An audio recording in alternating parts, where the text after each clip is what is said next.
Dumelang sanibonani. Hello my beautiful people. I'm Obuhle Bendalo. Welcome back to another exciting episode of Speak and Frostan Diski podcast. Namhlanje nayibonela nani I'm alone.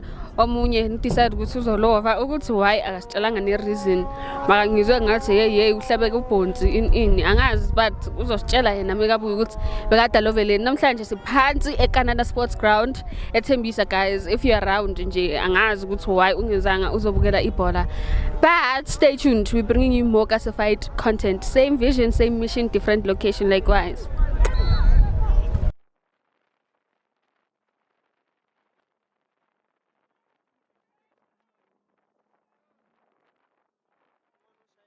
And ngibuzile guys ukuthi mawungekho la ukuphi. My brother, please introduce yourself to our viewers wethu ukuthi ubani wakwabani and udlalela iphi team and what were you doing here?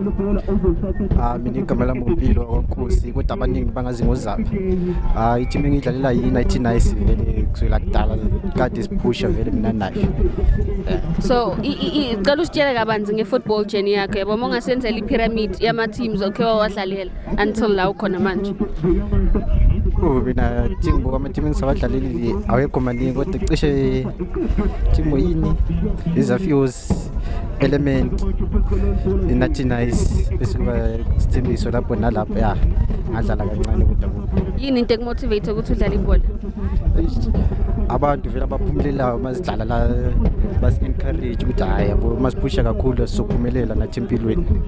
So ngicela usianalyze igame yenu yanamhlanje ngobhekile team yakhe performe kanjani and then now as an individual performe kanjani?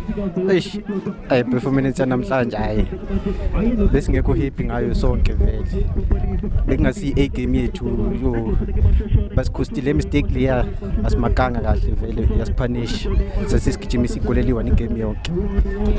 Isikona siphele kanjani? Bashiye 1-0 vele. Bashiye 1-0. Yo, ngobhekile yipi mistake eniyenzile ukuthi nilile ukuthi ndliwe? Asimakanga kahle. Basithole sisalele vele. Kodwa sekunafu sizamile ukulungisa izinto. Sazama kodwa inhlanhla bengekho ngakithi. Okay. Before sivala word of the day nyana.